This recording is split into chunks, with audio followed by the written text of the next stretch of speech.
दोस्तों, महात्मा बुद्ध कहते हैं मानव शरीर स्वास्थ्य का रहस्य है।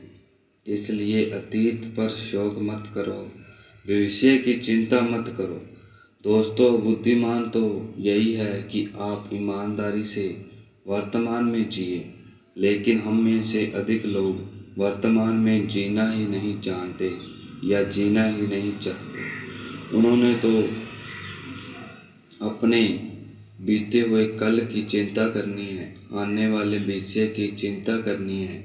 और यदि आप बुद्धिमान या वर्तमान में जी सकते हो तो कोशिश करके देख लो, आपका मन और आपका शरीर पूरी तरह स्वस्थ हो जाएगा।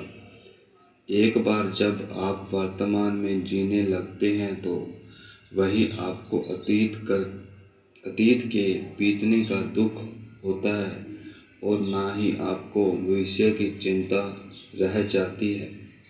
और वर्तमान में चलने वाली आपकी सांसों से वो आनंद देगी जो आज से पहले आपने कभी भी अनुभव नहीं किया होगा। दोस्तों, आज की कहानी कुछ ऐसा ज्ञान देने वाली है जिसे पूरा सुन लेने के बाद आप अपने भूतकाल और अपने भविष्य काल को कहीं पीछे छोड़कर वर्तमान में जीना सीख जाओगे। तो ये कहानी शुरू होती है एक व्यक्ति से।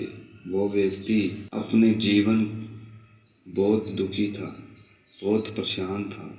वह एक पहाड़ की चट्टान पर बैठकर रो रहा था, बिलख रहा था। तभी वहां से एक बौद्ध भिक्षु गुजर रहे थे। उसे रोता देख बौद्ध भिक्षु उस व्यक्ति के पास चले गए और कहने लगे कि तुम यहाँ से कूदकर अपनी जान देने की सोच रहे हो। वो व्यक्ति कहता है, आपने बिल्कुल सही जाना, लेकिन आपको इससे क्या फर्क पड़ता है? ये मेरा जीवन है, मैं इसे के साथ जो चाहूँ वो करूँ। तभी बौद्ध भिक्षु उस व्यक्ति से कहते हैं, तो अभी तक बैठकर रो क्यों रहे हो? अगर तुम्हें अपनी जान ही देनी है तो बैठकर रोने से क्या फायदा? इस बात को सुनकर वो व्यक्ति थोड़ा सा क्रोधित हो गया और उस बौद्ध भिक्षु से कहता है, देखिए महाराज, यहाँ पर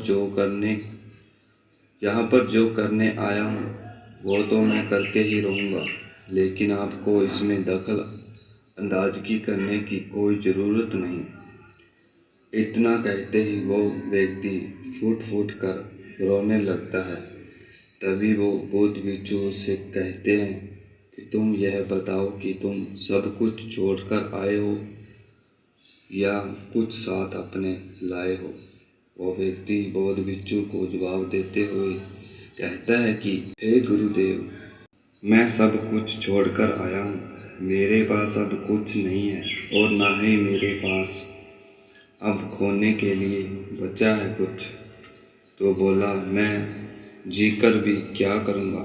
यह सुन वो बौद्ध भिक्षु उस व्यक्ति से कहते हैं, यदि ऐसा है तो तुम इस सिर पर ये बोझ लिए क्यों रो रहे हो या दुखी हो रहे हो? बौद्ध भिक्षु की यह बात सुनकर वह व्यक्ति थोड़ा आश्चर्यचकित हुआ और वो बौद्ध भिक्षु से कहता है कि गुरुदेव, मैं कौन सा बोझ लिए रो रहा हूँ?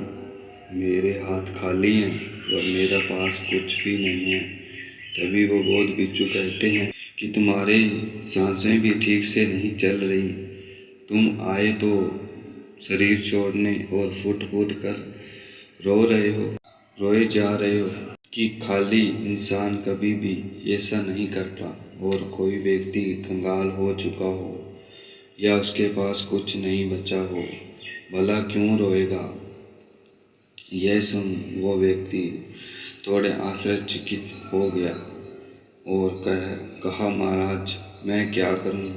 बौद्ध भिक्षु ने कहने लगे, एक नया जीवन जीने का प्रयास। याद रखना, कभी बुरा वक्त एक समय के तक ही होता है, उसके बाद अच्छा जीवन या अच्छा वक्त भी आता है। लेकिन याद रखना वो भी कुछ ही समय के लिए आता है।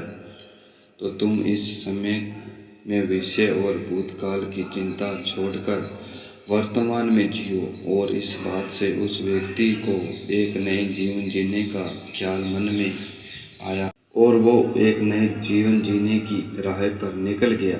ये कहानी आपको कैसी लगी? बौद्ध भिक्षु का कहना है कि जीवन में जीने का प्रयास जरूर करना चाहिए। दोस्तों, आपने इस कहानी से कुछ न कुछ मूल्यवान सीखा होगा। यदि आपको यह कहानी अच्छी लगी हो तो लाइक करें, अपने दोस्तों के साथ शेयर करें। ये कहानी आप कहाँ से देख रहे हैं कमेंट करना ना भूलें, और चैनल को अभी तक सब्सक्राइब नहीं किया तो दोस्तों सब्सक्राइब करें और नोटिफिकेशन बेल बटन को ऑन करना ना भूलें ताकि नेक्स्ट वीडियो का नोटिफिकेशन सबसे पहले आपके पास पहुँचे। तब तक के लिए जय हिंद दोस्तों।